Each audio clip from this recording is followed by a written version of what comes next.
Welcome to Knicksfandom. This is an independent New York Knicks fan-based podcast, which was created by fans for fans. The show is hosted by LA Blackwell, Danny, and Flau. They'll discuss the issues surrounding the Knicks, the NBA, and various other sports-related topics. Join us. It's going to be a heck of a ride.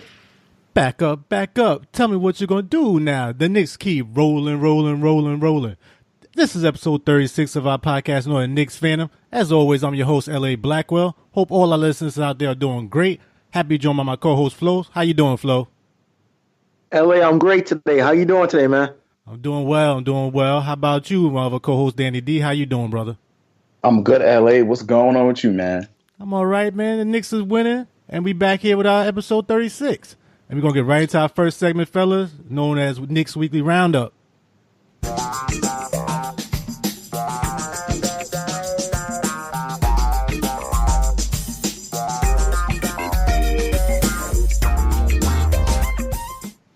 And since our last podcast, the Knicks played the Indiana Pacers, Charlotte Hornets, Orlando Magic, and Sacramento Kings. They went 3-1 since our last podcast, and the record now stands at 7-5. Knicks beat the Pacers with a win 108-101. They beat the Hornets 118-113, and they lost to the Magic 112-99.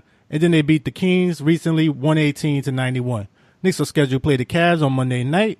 But first up, fellas, what's your thoughts pertaining to the Pacers game? Starting with you, Flo.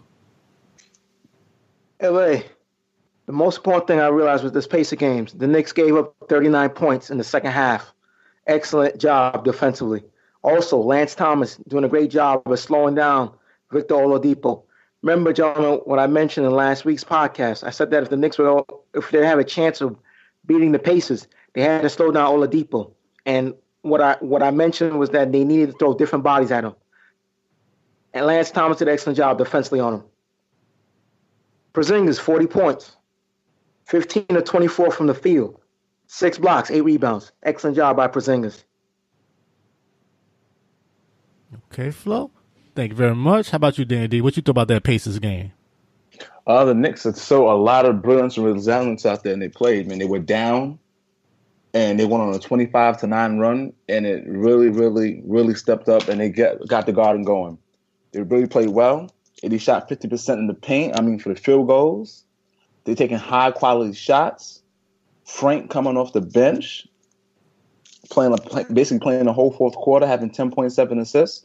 Listen, excellent job. I thought they were going to give up when they were down so much, but they came back and they did their thing. Excellent job by the Knicks. They played together, and they played together, and they stayed together. They didn't give up on plays, and they really hustle hard and play hard. Tim Hardaway Jr., 16 points. I can't be mad at you, player. I can't be mad at you. For once, right? Yeah, I can't be mad at you. I thought I was about to, but I was like, can't be mad at you. I checked the stats. Can't be mad at you, player. I'm a little mad at that 1 for 7 from three-point land, though. Hey, do man, better than that, bro. Listen, it's better than the other what he was doing. I take the 16. It's better than 2 what he was doing, so I'll take that. That's true. Agree with y'all, fellas. I thought Cantor played a really good game, though. 18 rebounds, 9 points. And I also thought that, like you stated, Flo, they really shut down Oladipo, 7 of 21, made him work for his points. And the biggest thing, they came back and they showed fight again. They was down 19 points, was able to come back and win. And I think the big difference with rebounding, the Knicks out-rebounded 52-41. And KP also scored 15 straight points between the third and fourth quarters. So basically, they won a game they really had to win. Big shots, so, the Knicks doing what they had to do in that game. And that follows up to our next game, which was the Hornets game. What you thought about that, Danny D? Once again, they were down by 15. And they made a run. This is what I like. They made a run with KP on the bench. They went on a 14-2 run. Excellent. And I know you guys are going to show like KP doing this thing. But what about my man Kyle O'Quinn in the fourth getting busy, getting rebounds, getting 12 points and getting those rebounds and bringing the energy that the Garden needed. It was very, very good. I like that, man. And your man McBuckets scoring 20 off the bench. Can't be mad at that, man. Yeah, that's very true. He's, Kyle Quinn's that barometer, man. He's that energy guy off the bench. Definitely need him in the mix when they play their best. How about you, Flo? What you thought about that Hornets game? LA, once again, the Knicks defense stepped up in the second half. 44 points in the second half. They held the Hornets to 44 points in the second half. Excellent job defensively. Biggest problem I had was the first quarter. The Hornets shot 7 of 9 from the 3-point land. That's my biggest concern with this Knicks team. They got to do a better job defending the three. Lance Thomas, 10 points, 5 rebounds. Excellent job. Porzingis, once again, 28 points, 10 of 15 from the field, 4 of 8 from 3, 5 rebounds, 3 blocks. And D mentioned this earlier. McDermott, he played well. Excellent job. Overall, great win by this Knicks team. Overall, great win. Yes, absolutely, guys. Just looking at Tim Hardaway also played pretty well, too, 3 of 7 from downtown. And the thing I like about KP was battling a lot down low with Dwight Howard. Dwight looked like old Dwight in that game, man. So, to me, he had like 21 points, 9 boards. And pretty much all their guys played pretty well on the Hornets. Like Kemba Walker had 21, Monk had 21 too. And the Knicks still able to come out with a victory. So those are games you really wanted to see. And last week I was worried about that game because I knew Kemba Walker was going to do his thing. As you saw, Jared Jack, he struggled. But the team was still able to win in spite of that. So that was a big win in that regards. And also, other thing I looked at, the Knicks, this is the first time they're over 500 in 10 games for the first time since the 2012-13 season when they went to and won the Atlantic Division title. Not saying that's going to happen, but this is some good, things to look forward to. If they keep doing their thing, and maybe they might be in a little bit of the 7-8 seed. But, got to see how it goes as the season goes along. Which brings us right into our Magic game, which kind of shut that down a little bit in my thoughts. What you thought about that game, Flo? LA, I'm not going to waste too much time on this Magic game. So pretty much, here's the thing. They had 26 assists, but the biggest problem is they had 23 turnovers as a team. That's a big problem. And they only had 2 blocks in this game and 7 steals overall. Evan Fournier, 23 points, 9 of 16 from the field, 3 of 6 from 3. Aaron Gordon, 21 points, 8 of 11 from the field, 4 of 6 from 3. Nikolai Vujovic, 24 points, 9 of 16 from the field, 3 of 6.3. 3 of 6 from 3. Magic shot 54% in this game and 13 of 28 from 3. This is not typical Knicks defense here. Terrible job overall as a team. Actually, when you look at this game, the bench played better than the starters. All of the stars were in the minus. And Porzingis didn't play, by the way. Yeah, that was a big thing. As soon as I saw that, I said, this game is over. They're not winning this. I didn't think they were going to win it anyway. I thought the Magic were going to play better. He was out with the ankle and elbow injuries. And the thing is, looking at that game, McDermott should have got more shots. That's the thing. He only had 13 points and 3 or 4 from 3-point land. They definitely should have got him the ball more in my eyes. But what you thought about Danny D? The same thing. And the funny thing is, if you looked at they could have won this game without KP. If they didn't have the 23 turnovers, right? And if Orlando didn't have 16 steals, they could have won. Because then you look at the starters who started. Michael Beasley started for KP, right? Michael Beasley played 20 minutes, only had 4 points, and he shot 2 for 5. And you're going down, and Jared Jack is Jared Jack. He's an older guy. He's going to set somebody up. If Michael Beasley would have stepped up, and if Lance Thomas would have had a little bit more, and if Dermott would have had a little more touches, they could have easily. They wouldn't have won on the defensively, but they could have outscored Orlando. They could have won by like maybe 2 or 3, minus the turnovers and the rebounds, because the field goal percentage, they didn't shoot that. They really didn't shoot that bad. They shot 52% from the field. Yeah, that's true. To me, I thought where they got hurt was rebounding. They won the rebound 49-38, but then like Flo stated, turnovers, they had 23-13. That was a game right there. And then the Magic outscored them in fast break points 21-4. That was a game. And you only had Tim Hardaway as your main scoring option, which he did well, 26.11 boards, I believe. But like you said, without KP, you're going to struggle in that regards. But like you said, you had your chances, so you just came up a little bit short. And you came up short, and you could see as the game went along, the other big difference for me was Peyton. The Magic played well when every point guard played well. That's just the beginning and the end of it. Because he's the guy that set him up. He came back. It was his first time from injury. He played a lot of great defense for him. He had 11 points, 11 assists, and 2 steals. So to me, that was a catalyst for that team since DJ Augustine has been hurt as well. And he did a good job for them. So in that respect, that was a game in my eyes. And that leads us right into the Kings game. What do you think about that, Danny D? That was a big win coming off that Orlando game. Yeah, it should have been a big win. It was supposed to be a blowout. And then I liked it. They were up. K beat to this thing. Everybody Everybody showed up. They buckled down on defense, and they got a much-needed win. It shouldn't have been that close. They should have been blown up. You look at the starters for the Kings. They played horrible. Big shout-outs to Courtney Lee for having a career high, having 20. Cantor with 17 and 13. Michael Beasley actually stepping up finally, having 10 points. They're a very good game, and they got me scared really in the second and third when the game was getting close because they should have been blowing these guys out by 40 because Sacramento was horrible. Yeah, they are. They played terrible, man. None of the starters in double digits. Nope. So I'm like just looking at the team. They just struggle field goal wise. They had 37% to the Knicks 52%, and also 31% from threes to the Knicks 44%. Their offense was just atrocious, you know. And what about you, Flo? What you thought about that game? LA, once again, the Knicks defense stepped it up more in the second half. They gave up 42 points in the second half. Excellent job. Great defense by the Knicks. Kyle O'Quinn, 5 assists, 0 turnovers. Courtney Lee got busy. A plus 20 on the floor. 5 or 6 from 3. Knicks shot 52% as a team overall. Porzingis, 34 points, 11 to 21 from the field. 4 or 6 from 3. 2 blocks, 5 rebounds. A plus 31 on the floor. Cantor, 17 points, 8 of 13 from the field. 13 rebounds, 1 steal. 26 minutes, plus 19 on the floor. Garrett Jack, 6 assists, 2 turnovers. Frank, 5 assists, 1 turnover. This team overall had 11 turnovers as a team, 29 assists. They moved the ball, excellent job, especially when this team was down 13-2. They went on a 30-10 run in the first quarter, down 13-2. They played great. Porzingis actually had 16 points in that first quarter. They played well as a team. They definitely played well. Great team victory. They blew out Sacramento. And it really is a shame that the Sacramento bench actually plays better than the starters.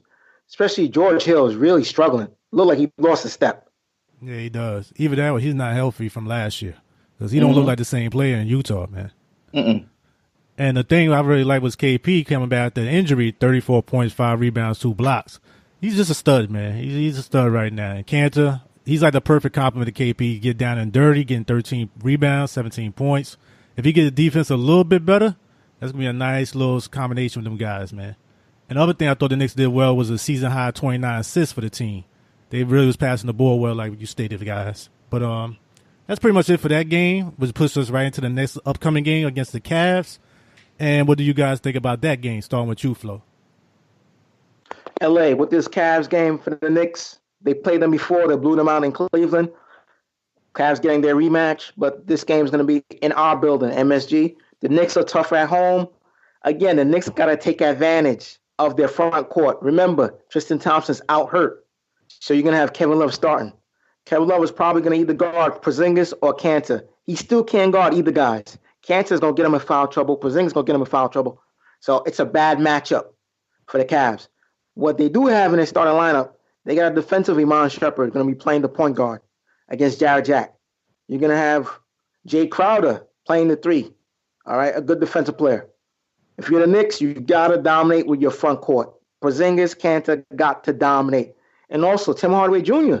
got to step up in this game. He had a great game when they played in Cleveland. J.R. Smith can't guard this guy. J.R. Smith cannot guard Tim Hardaway Jr. I think J.R. Smith has lost a step also. I hear you. A lot of good points you made there, Flo. What about you, Danny D? Yeah, it's going to go down to that and also how to mirror it because the point guard matchup with Jared Jack is depending on who's going to play point. If LeBron's going to try to play point or whatever he's going to try to do, Jared Jack has to just take his time and just set up everybody. And they just got to rebound the ball. So the big difference between the two is going to have to be Tim Hardaway Jr. actually scoring and also Courtney Lee scoring. But then Courtney Lee's kind of had to play defense. So it really depends on that. And then also the bench. If our bench can really get together, and somebody has to put a body on Jeff Green. Because if Jeff Green becomes consistent in this game, he might be a problem. Because I've seen some of these games, and Jeff is getting busy off the bench. So we can try to contain that and have LeBron try to do it by himself, what he's going to try to do. And JR has a horrible shooting game. We can get a W. No, they definitely should. It's just that And LeBron James definitely gave Knicks and Knicks fans some bulletin board material when he's talking about Dennis Smith recently. But I'm going to go into more detail with that in regards to our behind the scenes segment. And the games the Knicks will play in between our next scheduled podcast are on Monday night. As we stated, the Knicks will play the Cavs at 7:30. On Wednesday, then they'll play the Jazz also at 7:30. Both the games are at Madison Square Garden. And on Friday at 7:30 against the Raptors in Toronto. So looking at these games coming up, fellas, how many games do you think the Knicks will win in regards to these upcoming games? Starting with you, Flo. LA, I'm going to shock you. I'm going to go 3-0 for the Knicks this week. 3-0. Okay, you got a lot of faith. You was pretty good last week. You had them 4-0. They went 3-1. So, okay, what you think about that? Why is that? Well, I just like the matchup. Once again, I love the Knicks matchup in their front court. I just think they got a dominant front court with Porzingis and Kanter. I just don't see these teams stopping their front court right now. I really don't. Okay. How about you, Danny D? What you see the Knicks doing in the next upcoming games? Gotta call me Nicodamus, man. I got it right last week. I said 3-1, kid. I'm going 2-1 this week. I just don't think they can beat Toronto. I think they might have a problem with Toronto, so I'm going 2-1. Okay.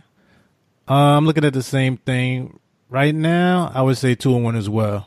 I think they should stand up and, beat the Cavs. Their defense is atrocious. Just got to try to contain LeBron. Jazz have been up and down, not that great this year. And Toronto, they've been playing really well, especially DeRozan. He's been doing his thing. So I'm looking at that and seeing this got a chance to win all three, though. But right now I'm just giving that because that game is in Toronto right now. That's another reason. But thank you, guys. That's it for Weekly Knicks Roundup. Let's bring us our next segment, Behind the Scenes.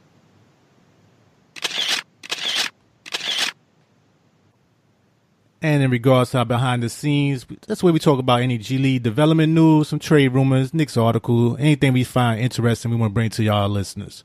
And starting first, how about you, Flo? You got anything for our behind the scenes? LA, yes, I do. The Knicks, the Westchester Knicks in the Knicks G League are 3-1. They're second in the Atlantic Division, and they're fifth in the Eastern Conference. Once again, they had a 117-90 victory over the Delaware 76ers at the Bob Carpenter Sports Convocation Center. Nigel Hayes scored 37 points, 9 rebounds, 4 assists, 14-20 from the field, 3-5 from 3, 6-7 from the free throw line in 35 minutes, plus 44 on the floor. Point guard Trey Burke scored 19 points, 4 rebounds, 8 assists, 2 turnovers, 8-16 from the field, 1 of 2 from 3. Sorry about that. 4 steals, and a plus 31 on the floor. Last but not least, Xavier Rathan-Mays, 19 points, 4 rebounds, 4 assists, 2 turnovers, 7-12 from the field, 1 of 3 from 3. Okay. In 36 minutes, and a plus 32. All the wins for the Knicks, all their 3 wins are on the road. All 3 of their wins are all on the road. I just want to mention one more thing, LA. Emeka Okafor is making his comeback. He played for the Delaware 76ers. 17 points, 11 rebounds, 8 of 11 from the field in 29 minutes. And he started at center at age 35. Emeka Okafor making his comeback. Okay. Some good news. I did see some of that. And that was the game, I believe, when the Knicks, Baker, and Dotson came back down for a game or so.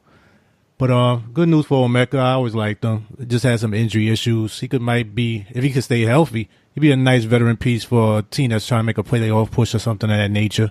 I could definitely see that. Just about the body holding up. But thank you there, Flo. How about you, Danny D? What you got for us behind the scenes? Behind the scenes, guys. According to Mark Berman from the New York Post, that's basically saying that Noah, our favorite guy, is coming back from drug suspension, and we got to let somebody go. We got to make room for him in his $72 million contract. Good job, Phil. But here we go. They're saying that it's either going to be Kaminskas, Ramon Sessions, might have to get waived. They said it could likely be Beasley, but Beasley's doing okay. And if they don't get a trade for O'Quinn, he's either going to be Ramon Sessions or Kaminskas. Kaminskas is saying that, he loves it here. He wants to stay here, and he's very scared, and he's being sleepless at night. He can't sleep at night. Mr. Ramon Sessions says this is the first time he's ever been benched in 11 years. And he's saying, that Jarrett Jack is doing a good job and he's trying to be a mentor for Frank. But he's basically saying if he'd got enough practice time, he think he could have led the team and they could have been doing well. He just needed time and some practice to gel with the guys. Last match he was starting, so I don't know why he said he didn't get the time. If anything, Jarrett came and took his spot. So I don't really get that part where Sessions coming from. Now he's saying that if he'd got more practice time, they would have got more time to gel. He said he just needed more time on the floor. Just more time to gel with the guys. Okay, I seen that. I still didn't want him getting that much minutes, bro. I didn't want that at all. I seen enough of Sessions. No disrespect to the guy, but he never was a star player to begin with in the NBA. So it's like, to me, I don't see the big difference. They playing well with Jack. I'm happy with that as we can go right now. Go ahead, Danny D. That's true. That's true. But they're saying that. But this is what they're saying. They said, okay, if O'Quinn gets traded, they're saying that we will shop O'Quinn because then we can bring Hernan Gomez back. We have a backup center because we have enough centers. So we can bring him back. All right. But if you cut Sessions, they're saying who will be your backup? Your backup will be Frank and who? Ron Baker? You're going to have Ron Baker be the 2 combo guard now? I think if you do the trade with Kaminskas or whoever you trade or you let Sessions go, you have to go and get another one to back him up. Like we talked about a lot this last week and some of the options I gave, Tyus, also Lorenzo Brown, things of that nature. There's players out there you can get that can fit that role. But to me, I'm not going to trade O'Quinn right now. He's playing well, and I think he's going to keep playing well and make his value go up. And why are you going to put him there if you're not sure about Hernan Gomez right now? He hasn't really got any playing time. What you think about it, Flo? LA, I think Hernan Gomez should go to the G League ASAP. Period.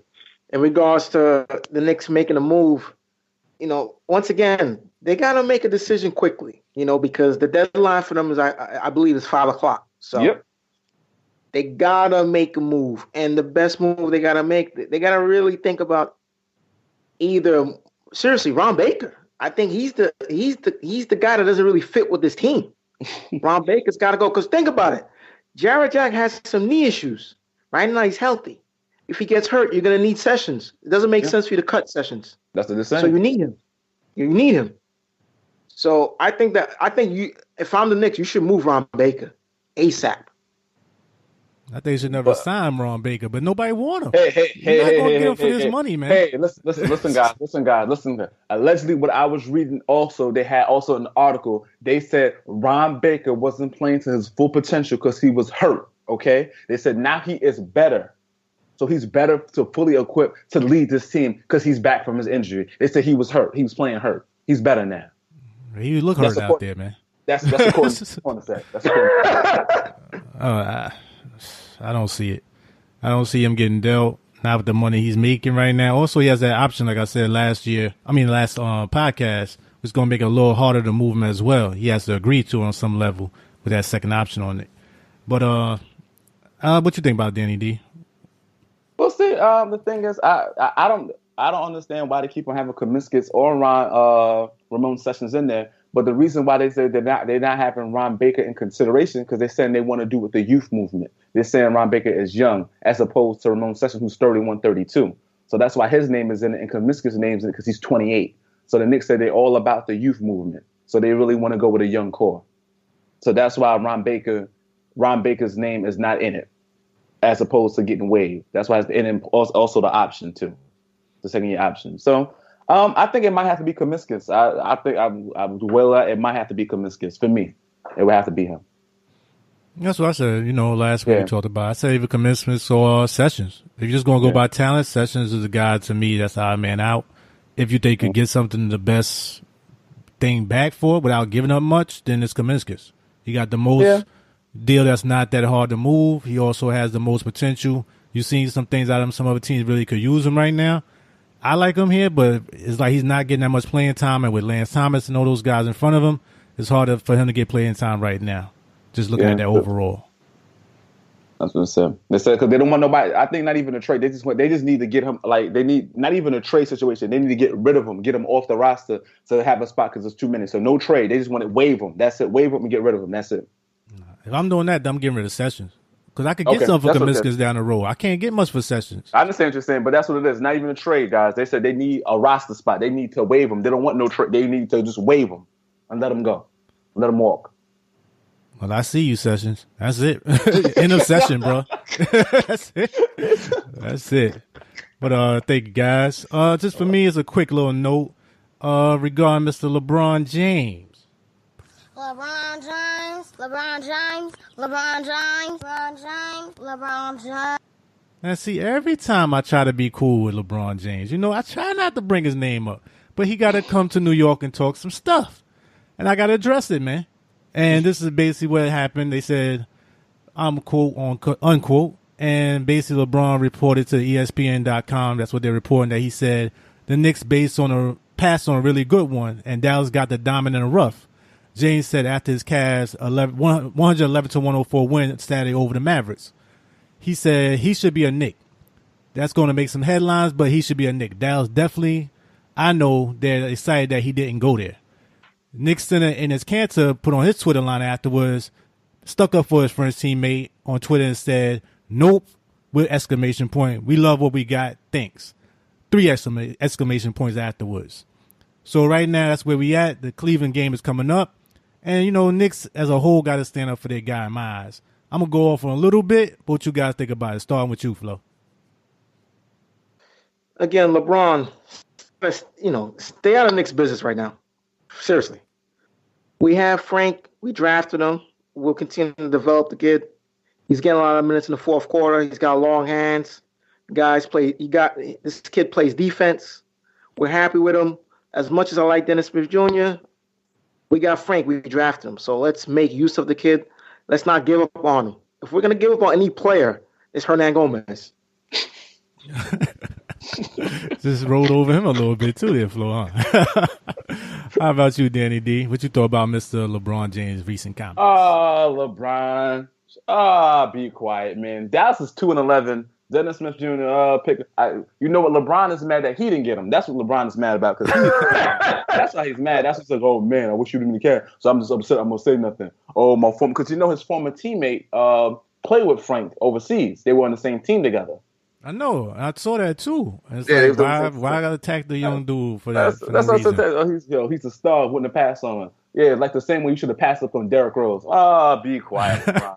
Listen, just worry.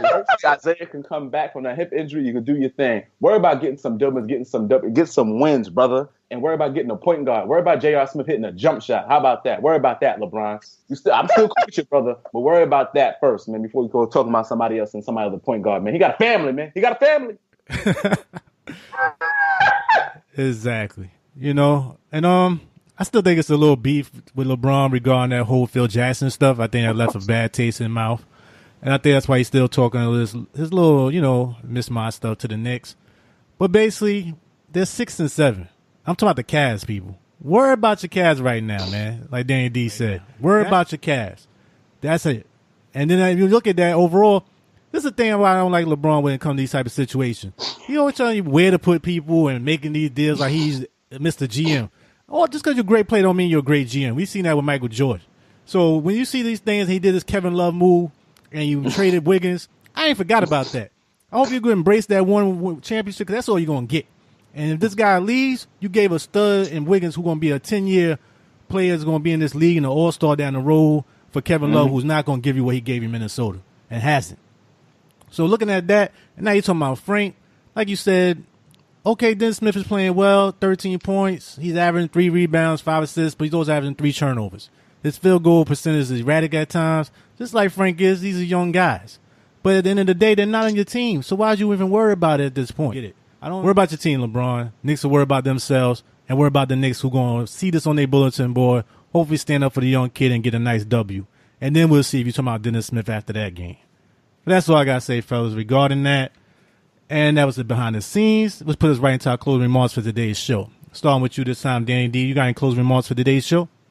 I want to thank you guys for being on the show with me. Appreciate it, and let me be honored to be on this show. People keep on subscribing, keep on sharing, and spread the love. Appreciate it, man. Definitely. How about you, Flo? You got anything for our closing remarks? LA, I want to thank all the listeners. Please tell a friend, subscribe. Gentlemen, I want to thank you guys for allowing me to be part of this great podcast known as Knicksfandom. Thank you so much. I appreciate it, man. Definitely, fellas. Definitely appreciate both of y'all. Definitely appreciate your contributions as always. As always, thanks again to our listeners. Make sure to subscribe on YouTube as well as on iTunes. Leave a review and a comment when you get a chance. Doesn't take that long. Make sure to tune into our next scheduled podcast. Much appreciated, guys. Thanks again, listeners. Have a good one. Peace.